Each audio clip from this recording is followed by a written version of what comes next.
तो दोस्तों, अगर आप भी एक स्टूडेंट हो तो आपको भी पता है कि यार बहुत जल्दी आप लोग का मिड टर्म एग्जाम सामने आ रहा होगा, जिसको हम हाफ ईयरली एग्जाम भी बोलते हैं। अब ये जो हाफ ईयरली एग्जाम होता है या फिर मिड टर्म एग्जाम होता है, ये दिवाली के जस्ट पहले होता है और उसके बाद एग्जाम्स कंप्लीट होने के बाद आपकी दिवाली की वैकेशंस लग जाती है। जो भी 5-10 दिन 15 दिन की छुट्टी लगती है उसमें आप मजे करते हो। लेकिन वो दिवाली की छुट्टी के पहले एक बहुत बड़ा टेंशन जो आपके अंदर रहता है वो होता है कि आपका मिड टर्म एग्जाम्स अच्छा जाए।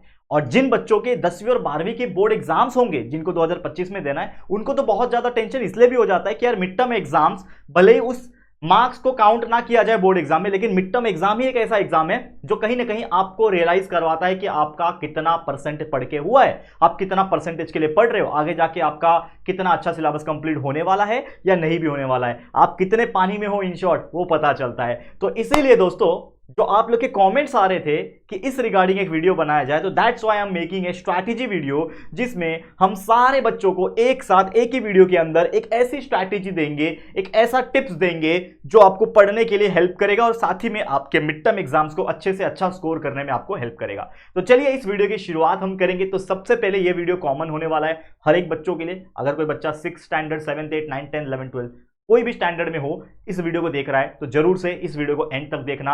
एंड में ही आपको वो स्ट्रैटेजी मिलने वाला है, लेकिन उसके पहले बहुत सारी इंपॉर्टेंट चीजें हम डिस्कस करेंगे। तो सबसे पहले अगर मैं बात करूं, आपसे मुझे एक चीज पूछना है कि आप लोग मुझे जरूर से कॉमेंट करके बताना कि आप लोग अपना जो टारगेट परसेंटेज है वो कितना सेट करके चल रहे हो। यानी कि मान लो कि मिड टर्म एग्जाम में आपने कितना सोचा है कि मैं कितना परसेंट निकालूंगा, कि मुझे 80% स्कोर करना है, 90-95%, कितने परसेंट स्कोर करना है, या फिर अगर आपका ग्रेडिंग सिस्टम में आता है रिजल्ट तो आप क्या टारगेट कर रहे हो, ए प्लस या फिर बी प्लस, जो है वो ईमानदारी से मुझे कमेंट करके दिखाना। मैं भी तो देखना चाहता हूं हमारे बच्चे कितने पानी में और कितना ऊंचाई तक सोचते हैं वो लोग।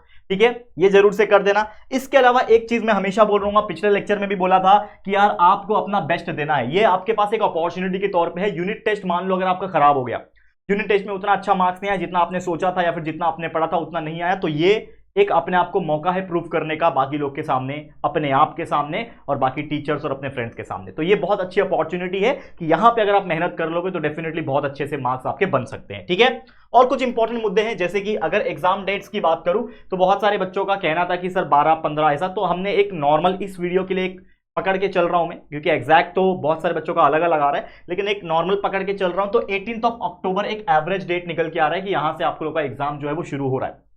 ठीक है, तो 18 तारीख से शुरू हो रहा है एग्जाम। तो मतलब आज जो ये वीडियो मैं रिकॉर्ड कर रहा हूं लगभग सितंबर का लास्ट वीक के आसपास है, मतलब सितंबर में लगभग 7-8 दिन ही बाकी है।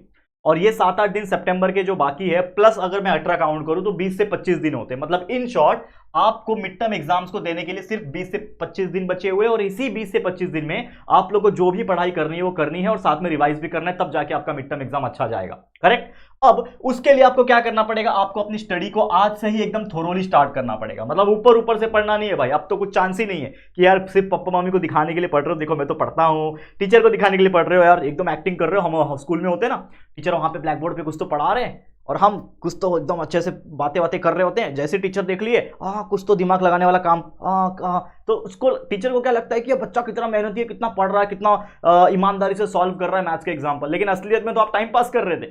ठीक है, तो वो नहीं करना है, आपको इज्जत में थोरोली पढ़ाई करना है, ताकि यार अपने आप को आपको प्रूव करना है। क्योंकि मैं ये हमेशा से बोलता हूं कि अंदर से सेल्फ मोटिवेशन नहीं आएगा, हम कितना भी मोटिवेट कर ले कुछ फायदा नहीं है। तो ये बहुत इंपॉर्टेंट चीज है, और खासकर ये 10वीं और 12वीं के बच्चे, ये तो आपको ज्यादा फोकस करने का समय है। अगर आप फोकस कर लोगे तो दिसंबर एंडिंग तक आपका जो सिलेबस करने का, जो कंप्लीट करने का जो इच्छा है या फिर जो टारगेट है, वो तभी पूरा हो सकता है अगर आप मिड टर्म एग्जाम को बहुत अच्छा तरीके से लोगे और अच्छे से स्कोर कर पाओगे। तो ये चीज आपको फोकस करना है। अब हमारे इस चैनल के ऊपर पूरा सिलेबस प्रेजेंट है। अगर आप एक 6th स्टैंडर्ड के बच्चे हो, 7th के बच्चे हो, 8th स्टैंडर्ड के बच्चे हो, 9th के बच्चे हो, 10th के बच्चे हो, तो ये पूरा हमारे इस चैनल JR ट्यूटोरियल्स पे प्रेजेंट है। साथ ही में इस चैनल पे 11वीं एंड 12वीं के भी वीडियो है, लेकिन ये चैनल पे तो आप 11वीं 12वीं पढ़ सकते हो, कोई दिक्कत की बात नहीं। सारे वीडियोस है, हमने 1-1.5 साल 2 साल पहले जो बनाए थे वो सारे वीडियोस अवेलेबल। लेकिन जो न्यू वीडियो इस साल के, जो फ्रेश वीडियो बन रहे हैं 11वीं और 12वीं के, वो हमारे न्यू चैनल पे बन रहे हैं, जिसका नाम है दोस्तों JR कॉलेज। तो अगर आपको नहीं पता था तो आप चले जाना इस चैनल पे, JR कॉलेज पे। 11वीं और 12वीं साइंस एंड कॉमर्स दोनों ही स्ट्रीम के पूरे सिलेबस हमने कंप्लीट करा के रखे, तो वहां से आप पढ़ाई कर सकते हो, कोई दिक्कत की बात नहीं है। ठीक है, अब आगे बढ़ जाते हैं। अब यहां पे कुछ डू एंड डोंट्स है, क्योंकि देखो बच्चे मैं आपको स्ट्रैटेजी तो बताऊंगा, लेकिन कुछ गलतियां जो आप लोग करते हो, कुछ टिप्स जो मुझे देनी है, वो भी बहुत जरूरी है समझना। अगर आप इस चीज को नहीं समझोगे तो बार बार वही गलती करोगे। बार बार वही चीज करके कहीं ना कहीं फिर बाद में एग्जाम का रिजल्ट आएगा, बोलोगे सर मैंने तो पढ़ाई की थी लेकिन हमेशा मेरा किस्मत साथ नहीं देता। भाई किस्मत कहां से आएगा, मेहनत का खेल होता है।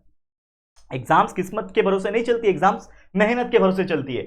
तो कुछ डूज एंड डोंट है, यहां पे हम बात करेंगे डूज की यानी जो चीज आपको करना है, और यहां पे हम बात करेंगे डोंट्स की यानी ये चीज आपको बिल्कुल नहीं करना है। ठीक है, तो सबसे पहले अगर मैं बात करूं डूज की, तो यहां पे सबसे पहले आपको ध्यान में रखना है, आपको हमेशा टाइम टेबल बना के चलना है। अब टाइम टेबल मतलब क्या, कि आपको कौन से दिन में क्या सब्जेक्ट पढ़ना है, कितने घंटे के लिए कौन सा सब्जेक्ट पढ़ना है और दिन में कितनी घंटे पढ़ाई करनी है, उसका एक पूरा स्ट्रैटेजी यानी पूरा एक शेड्यूल आपके पास होना चाहिए। मैंने कई सारे वीडियो इस चैनल पे बना के दिए हैं कि how to make your schedule, how to time management, ये सब चीज मैंने बना के रखे। सुबह से लेकर रात तक का स्टडी शेड्यूल, ऐसा एक टाइटल था वीडियो का, उसमें भी बना के दिया है। आप सर्च नहीं करते हो, सर्च करो वीडियो सेक्शन में जाओ या तो डायरेक्ट यूट्यूब पे सर्च करो, आपको हमारे लेक्चर वीडियो मिलेंगे। उनमें मैंने समझाया हुआ है कि किस प्रकार सुबह उठ सकते हो, किस प्रकार स्कूल जाने के बाद जो टाइम मिलता है उसको कैसे यूटिलाइज करना है, रात को कैसे पढ़ना है, कौन सा सब्जेक्ट पढ़ना है, कितना पढ़ना है, ये सब चीज मैंने बता रखा है। दूसरा, सिलेबस आपको पता होना चाहिए और सिलेबस पता होने के बाद उसको कंप्लीट करने के पीछे लगना चाहिए। बहुत सारे बच्चे होते हैं जिनको तो पता ही नहीं होता, लास्ट मोमेंट तक एग्जाम के लिए 2 दिन बचे हैं, बाजू वाले से पूछता है भाई तेरे को पता है क्या भाई अपने जो मिड टर्म एग्जाम है ना उसमें कौन से चैप्टर्स आने वाले। भाई उसको तो पूछ रहा है कि कौन से चैप्टर आने वाले, अब 2 दिन बाद एग्जाम है। तो ऐसे भी कुछ नमूने होते हैं और मैं जानता हूं ऐसे कुछ लोग को, ठीक है, मेरे कुछ स्टूडेंट्स थे ऐसे, और कुछ ऐसे भी लोग थे जिनको सब कुछ पता था और एग्जाम आने के पहले उनका सब कुछ पढ़ के खत्म भी हो जाता था। तो ये आपकी चॉइस है कि आप क्या बनना चाहते हो। ऐसे स्टूडेंट जिनको कुछ पता नहीं हो, लास्ट में यार कुछ ना कुछ पढ़ के जस्ट पासिंग मार्क्स लेकर आओ या फिर फेल हो जाओ, ऐसा बनना है कि आपको सब कुछ पहले से ही पता था, सब कुछ पहले से ही पढ़ रखा था और अच्छे से अच्छा मार्क्स एग्जाम में लेकर आ पा रहे हो। कैसा बनना है वो आपके ऊपर डिपेंड करता है, तो डिसाइड करो। फिर उसके बाद अब जब आप स्टडी करने बैठते हो, एक टिप है मेरी तरफ से, जब आप स्टडी करने बैठते हो तो हमेशा ब्रेक लिया करो। ब्रेक लेना मतलब क्या होता है, जैसे फॉर एग्जाम्पल कि बहुत सारे बच्चों का कंप्लेन होता है कि सर हमें ज्यादा देर तक पढ़ने नहीं होता। अब ज्यादा देर तक पढ़ने नहीं होता है मतलब देखो, मैं ये भी नहीं बोलता हूं कि आप ज्यादा लंबा समय तक बैठो, 4-4 5-5 घंटा तो कोई नहीं बैठ सकता यार, बहुत दिक्कत हो जाती है।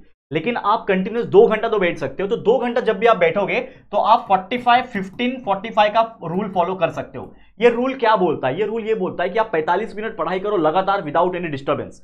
मोबाइल का नोटिफिकेशन बंद कर देना, इंटरनेट ऑफ कर देना। अगर आप वीडियो नहीं देख रहे हो तो वीडियो देख रहे हो तो सिर्फ वीडियो देखो। यूट्यूब पे आके हमारे वीडियोस अगर देख रहे हो, आप किसी के भी वीडियोस देख रहे हो, वो वीडियो देखो। होने के बाद मोबाइल बाजू में रखो, बुक्स निकालो, उसमें नोट्स निकालो, नोट्स बनाओ और खुद से करो। वो चीज जब आप खुद से नहीं करोगे, मैथ्स के एग्जाम्पल खुद से सॉल्व नहीं करोगे तब तक नहीं होगा। तो वो चीज आपको करना है। तो 45 मिनट्स आपने पढ़ाई की, फिर 15 मिनट ब्रेक ले लिया, फिर 45 मिनट्स पढ़ाई की, फिर 15 मिनट ब्रेक ले लिया। तो ऐसे जब करोगे तो 2 घंटे में आपका बहुत अच्छा पढ़ के हो जाएगा और आपको टायर्डनेस भी महसूस नहीं होगा। तो ये बहुत अच्छे से करना। दूसरा चीज, फर्स्ट स्टडी इंपॉर्टेंट टॉपिक्स। अब बच्चे क्या करते हैं कि जो दिख रहा है उनको, फॉर एग्जांपल ये बहुत सारे टॉपिक्स है, एक चैप्टर में 15 टॉपिक है, तो 15 के 15 टॉपिक्स पढ़ने के लिए जाते हैं। और ऐसा होता है कि यार एक टॉपिक पे अटक गए, दूसरे टॉपिक पे बढ़े, आगे नहीं बढ़ते हैं। और कभी कभी ऐसा होता है कि कुछ टॉपिक्स ऐसे पढ़ लेते हैं जिनका कोई भी वैल्यूएबल नहीं है कि यार वो एग्जाम में आएगा भी कि नहीं आएगा। तो सबसे पहले तो ये फोकस करना यार ये टॉपिक ज्यादा इंपॉर्टेंट है एज कंपेयर टू ये टॉपिक, और ये टॉपिक पूछने के चांसेस ज्यादा है एग्जाम में, तो आप उसी टॉपिक पे ज्यादा फोकस करो। तो पहले ऐसे जितने भी इंपॉर्टेंट टॉपिक्स है उसको कवर कर लो, अच्छे तरीके से याद कर लो, और बाद में जो बच जाते हैं कि इसके बहुत less than 10%, less than 5% chance है कि यार नहीं आएगा, गारंटी है नहीं आएगा, या फिर एकदम कम चांस है आएगा, तो उसको फिर लास्ट में पढ़ना अगर टाइम मिलेगा तो वो चीज बहुत इंपॉर्टेंट है। इसके अलावा always try to learn from notes. आप खुद का एक नोट्स बनाओ। पहली बात तो मैं लर्न फ्रॉम नोट्स के पहले मैं बोलूंगा कि always make your own notes, make your own notes. इससे क्या होता है, जब आप खुद का नोट्स बनाते हो तो सबसे पहले तो जब आप नोट्स बना रहे हो यानी खुद से लिख रहे हो, उस चीज को देख देख के लिख रहे हो, समझ के लिख रहे हो, वीडियोस देख के कंसेप्ट समझा, खुद का कुछ लिखा, टेक्स्ट बुक रीड कर रहे हो उसमें कुछ मार्किंग कर दिया। तो जब आप खुद से ये चीज करते हो तो आप उसको अपनी आंखों से देख रहे हो और एट द सेम टाइम बहुत सारी चीजें आपका लर्निंग हो जाता है। जैसे हमारे एक एडिटर है, ठीक है, स्टूडेंट ही है, वो भी कहीं पढ़ाई करते हैं, मतलब 12th के ऊपर है समझ लो। तो वो स्टूडेंट क्या करता है, जब भी हमारे वीडियोस एडिटिंग करते बैठते हैं तो जब बहुत सारी चीज हम पढ़ा रहे होते हैं तो वो क्या बोलता है, भैया मैं आपका वीडियो एडिटिंग करते करते आधी से ज्यादा चीजें समझ गया। मतलब सोचो उसका कोई लेना देना नहीं है 10वीं और 12वीं से, लेकिन फिर भी वो इंसान अगर वीडियो एडिटिंग करने बैठता है तो इतने बार वीडियो को आगे पीछे करके करते करते एडिटिंग कर रहा होता है कि उसको वो चीजें समझ में आ जाती है। तो सेम अप्लाई होता है आपके अंदर कि जब आप खुद का नोट्स बना रहे होते हो तो बहुत बार आप आगे पीछे उस चीज को समझते हो, तो समझते समझते आपको वो चैप्टर या फिर उस टॉपिक का ना पूरा मतलब समझ में आ जाता है। तो इसके लिए नोट्स बनाना इंपॉर्टेंट है, और कल को 10 दिन के बाद जाके वो नोट्स को जब दोबारा से देखोगे ना तो वो टॉपिक वापस से रिकॉल हो जाता है। और इसीलिए ऑलवेज जितने भी आप ग्रेट इन्फ्लुएंसर्स देखोगे, स्कॉलर्स देखोगे, टीचर्स बोलोगे, वो हमेशा बोलते हैं always make your own notes. ये बहुत इंपॉर्टेंट चीज है और उसी से लर्न करने की हैबिट डालो। साथ ही में ऑलवेज डू ए रिवीजन। बच्चे गलती क्या करते हैं, सब कुछ पढ़ लिया, अरे मैंने सब पढ़ लिया, भाई रिवाइज किया क्या तूने? भाई सबसे इंपॉर्टेंट चीज है रिवाइज करना, वही भूल गया।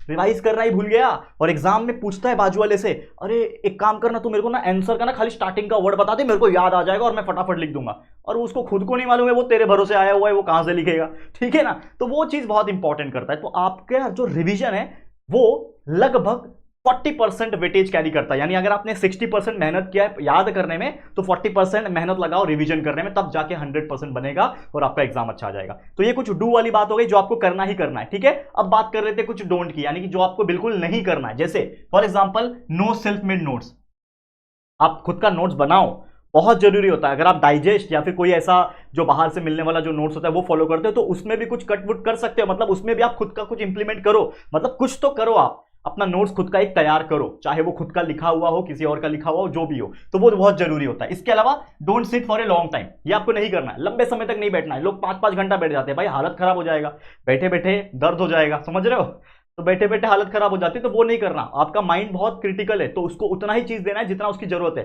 2 घंटा लगातार उसमें 45-45 वाला रूल, फिर उसके बाद 1 घंटा आराम कर लो, फिर जाके वापस 2 घंटा पढ़ लो। तो बीच में ब्रेक्स देना बहुत इंपॉर्टेंट है, तो ब्रेक बहुत जरूरी है। रॉन्ग मेथड ऑफ स्टडी, बहुत सारे बच्चे क्या करते हैं, स्टडी ही गलत करते हैं।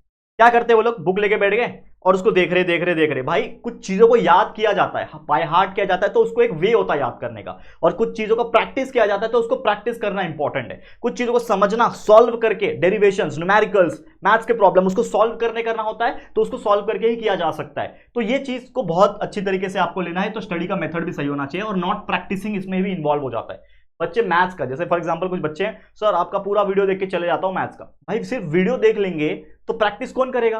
क्योंकि मान लो कि मैंने आपको बता दिया कि भाई लीनियर इक्वेशन 2 वेरिएबल ऐसे सॉल्व होता है, मैंने आपको मुंह से पूरा सॉल्व करके दिखा दिया, आपने वीडियो देख लिया, समझ गया। लेकिन क्या आपने उस एग्जांपल को खुद से सॉल्व करके देखा कि बिना देखे आप वो सॉल्व कर पा रहे हो कि नहीं? तो अगर आप बिना देखे सॉल्व कर पाओगे तभी तो एग्जाम में भी बिना देखे सॉल्व कर पाओगे ना। तो वो कॉन्फिडेंस कैसे आएगा? जैसे हम बाइक चलाना सीखते हैं तो हमको बता दिया जाता है, देखो नीचे गियर है, ये ब्रेक है हमारा नीचे, और ये आगे का ब्रेक है, ये क्लच है, और इससे किक होता है, सेल्फ स्टार्ट होता है, ये हमको बता दिया। तो क्या हमको गाड़ी चलाना आ गया क्या? नहीं बच्चा, जब तक हम खुद गाड़ी नहीं चलाएंगे, जब तक खुद 1-2 बार गिरेंगे नहीं ना, घुटना वुटना नहीं छिलेंगे, तब तक गाड़ी चलाना नहीं आता। तो ये बहुत जरूरी है कि आपको खुद से प्रैक्टिस करना पड़ेगा, चाहे हम कितना भी मेहनत कर ले आपके लिए। Next, living the easy topics. बच्चे क्या करते हैं, अरे यार ये इजी है, छोड़ देते हैं इसको, ये तो याद है मुझे पहले से ही आता है। और होता क्या है, वही इजी टॉपिक एग्जाम में आ जाता है, फिर सोचते हो काश यार उसको रिवाइज कर लिया होता, काश वो इजी टॉपिक मुझे तो लग रहा था, मैं सोचा बाद में पढ़ लूंगा, लेकिन पढ़ ही नहीं पाया, टाइम ही नहीं मिला, क्योंकि हार्ड टॉपिक में अटक गए थे। तो ये गलती मत करना, इजी टॉपिक्स को इग्नोर मत करना, क्योंकि इजी है तो कभी भी कर लोगे, तो ऐसा नहीं होता है, उसको पढ़ के खत्म करो। And last, maths over confidence. Maths में ओवर कॉन्फिडेंस क्या होता है बच्चों का, देख लिया, देख के चले गए, मेरे को आता है, प्रैक्टिस करने की जरूरत नहीं, मेरे को आता है मैं कर दूंगा। एग्जाम में गए, 1-2 स्टेप सॉल्व किया, तीसरे स्टेप में अटक गए, ये ओवर कॉन्फिडेंस था। तो ये ओवर कॉन्फिडेंस बिल्कुल मत लाना, ठीक है। अब चलते हैं फाइनल, जो कि हमारा स्ट्रैटेजी। तो स्ट्रैटेजी क्या बोलता है? सबसे पहले स्ट्रैटेजी सबके लिए अप्लाई हो रहा है, ये चीज देखो ध्यान से, ये चीज सबके लिए अप्लाई हो रहा है। सबसे पहले क्या करोगे, नोट्स बनाओगे, या फिर बना बनाया नोट्स कहीं से मिल रहा है आपको, डाइजेस्ट हो गया या फिर कोई चीज, उसमें कुछ चीज करेक्शन करोगे, यानी खुद से कुछ मार्किंग करोगे, कुछ ये करोगे। तो जब भी आप नोट्स बनाओगे तो उसको लर्न करना स्टार्ट करो, यानी क्या करोगे, सबसे पहले उसको स्टडी करना स्टार्ट करोगे। तो जब भी कोई चैप्टर लेके बैठे हो और स्टडी करना स्टार्ट कर रहे हो, तो आपको ये फोकस करना है कि जो भी आपका पढ़ के हो जा रहा है उसको मार्किंग कर देना। मतलब फॉर एग्जांपल एक क्वेश्चन था, जैसे ये क्वेश्चन नंबर 1 है और ये क्वेश्चन है कुछ, तो ये आपका पढ़ के हो गया, मतलब इसका क्वेश्चन का आंसर आपने पढ़ लिया, तो उसको एक टिक मार्क कर दो। तो एक टिक मार्क करने से क्या होता है, आपका ब्रेन को समझ में आ जाता है कि ये मैंने पढ़ लिया है, इसका आंसर मुझे याद है। तो जब आप उस बुक को दोबारा से खोलोगे फ्यूचर में रिवाइज करने के लिए, तो आपको ये सब टिक मार्क ही दिखेगा।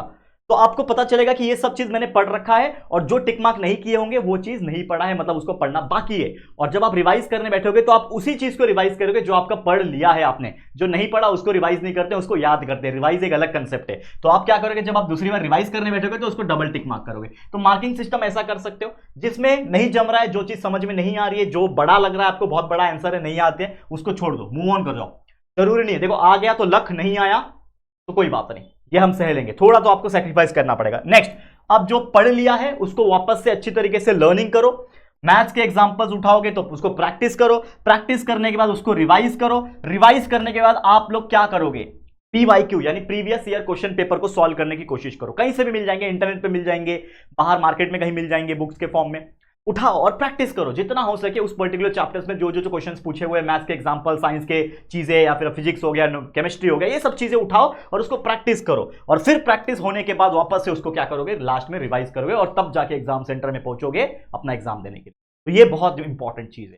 अब एक और चीज है कि आप अपने सब्जेक्ट्स का पर डे का एनालिसिस बना दो। जैसे एग्जांपल के तौर पे अभी मैंने बोला कि 25 दिन बाकी है, तो आपके अगर 25 दिन बाकी है, ठीक है, और आपके सब्जेक्ट 6 सब्जेक्ट है, तो 25 डिवाइड बाय 6 लगभग होता है 4.1, यानी कि आपको 4.1 डे मिल रहा है पर सब्जेक्ट को पढ़ने के लिए। मतलब एक सब्जेक्ट को आपको पढ़ने के लिए, मान लो एक सब्जेक्ट में मिड टर्म में आने वाले हैं 8 चैप्टर, 10 चैप्टर आने वाले, तो वो 10 चैप्टर को पढ़ने के लिए आपको सिर्फ 4 दिन मिल रहे हैं। तो आप एनालाइज करो कि अगर आपको उस 10 चैप्टर को 4 दिन में कवर करना है, मतलब कहीं ना कहीं आप एक दिन में कितने चैप्टर को कवर करोगे? लगभग 2.5 चैप्टर को कवर करोगे। तो वो चीज आपको एनालाइज करनी पड़ेगी। ये मैं नहीं बताऊंगा, ये मैं आपको तरीका बता रहा हूं स्ट्रैटेजी का। स्ट्रैटेजी तो आपको खुद ही तैयार करना पड़ेगा, जो मैं बता रहा हूं उसके हिसाब से। तो बैठो, ये वीडियो देखने के बाद आधा घंटा बैठो, 1 घंटा बैठो, सब चीज को एनालाइज करो, और एक खुद का पेज या फिर चार्ट पेपर ले लो, नोटबुक ले लो, उसको बनाओ। जब पूरा स्ट्रैटेजी टाइम टेबल अगले 1 महीने का तैयार हो जाए, उसको चिपका दो अपने हॉल के अंदर, अपने स्टडी रूम में चिपका दो, और उसको देख देख के मोटिवेशन लाना और पढ़ाई करना। फिर देखना जो आपका टारगेट बड़े लिख के रखे हो ना, जो मैंने फ्रंट पेज पे आपको बताया कि आपका टारगेट क्या है परसेंटेज, वो बड़ा सा लिखना, भाई मेरा टारगेट जो है वो है 95%। ऐसा बड़े से लिखोगे, जब उसको देखोगे अपने आप एक आग लगेगी अंदर कि भाई यूनिट टेस्ट में नहीं कर पाए तो क्या हुआ, मिड टर्म एग्जाम में फोड़ूंगा। तो वो कॉन्फिडेंस आपके अंदर आएगा और वो चीज आपको याद दिलाता रहेगा आपका गोल्स का। ठीक है, समझ में आ गया? तो यही कुछ टिप्स थे, यही कुछ स्ट्रैटेजी थे जो मैंने आपको देने की कोशिश की, हर एक बच्चों के लिए कॉमन। तो उम्मीद करता हूं ये जो चीज मैंने जो बताई है ये आपको बहुत ज्यादा हेल्प करेगा। तो बस आज के लिए इतना, इसी के साथ इस वीडियो को एंड करते हैं। तो ये वीडियो, ये स्ट्रैटेजी आपको कैसा लगा, ये एनर्जी आपको कैसा लगा, जरूर से हमें कमेंट करके बताना। वीडियो पसंद आया होगा तो प्लीज वीडियो को लाइक कर देना, शेयर कर देना अपने दोस्तों के साथ, और अगर पहली बार आए हो चैनल पे, अभी तक चैनल को सब्सक्राइब नहीं किया है, तो फटाफट से हमारे चैनल को सब्सक्राइब करके बेल आइकन को प्रेस कर देना। ठीक है दोस्तों, तो जल्दी मिलेंगे एक और नई वीडियो में, तब तक के लिए thank you and good bye.